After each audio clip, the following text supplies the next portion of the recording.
ദൈവനാമത്തിന് മഹത്വമുണ്ടായിരിക്കട്ടെ. നമ്മുടെ ഹൃദയങ്ങൾ സ്നേഹത്തിന്റെയും സമാധാനത്തിന്റെയും ദീപം കൊളുത്തിക്കൊണ്ട് ഒരു പുതിയൊരു ക്രിസ്മസ് കാലഘട്ടം കൂടി ഇതാ സമാഗമമായിരിക്കുന്നു.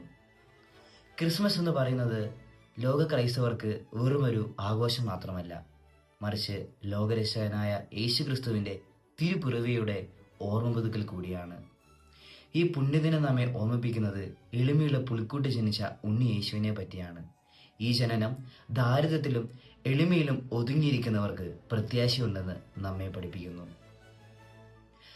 ക്രിസ്മസ് ട്രീയിലെ വർണ്ണവിളക്കുകൾ പ്രകാശം പരത്തുന്നത് പോലെ നമ്മുടെ ജീവിതത്തിലും മറ്റുള്ളവരുടെ ജീവിതത്തിലും പ്രകാശം പരത്തുവാനും നന്മ പരത്തുവാനും നമുക്ക് ഓരോരുത്തർക്കും സാധിക്കണം.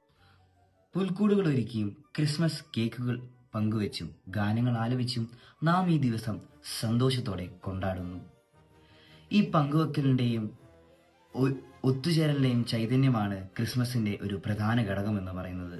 അതോടൊപ്പം നമ്മുടെ ഈ തിരക്കിട്ട ജീവിതത്തിലും കുടുംബ ബന്ധങ്ങളിലും സുഹൃത്തുക്കളോടുമുള്ള ബന്ധങ്ങളെ ഊട്ടിയുറപ്പിക്കുന്നതിനും ദുഃഖിക്കുന്നവരുടെയും ഒറ്റപ്പെടുന്നവരുടെയും കണ്ണീരൊപ്പുവാനും നമുക്ക് ഈ ദിവസം കൊണ്ട് പ്രയോജനമാക്കാം. ക്രിസ്മസ് എന്ന് പറയുന്നത് സമാധാനത്തിന്റെ ഉത്സവമാണ്.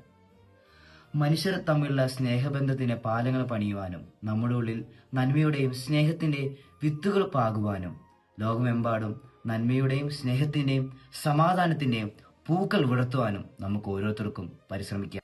ഈ ക്രിസ്മസ് എല്ലാവർക്കും സമാധാനവും സന്തോഷവും നിറഞ്ഞതാകട്ടെ എന്ന് ഞാൻ ആത്മാർത്ഥമായി പ്രാർത്ഥിക്കുന്നു.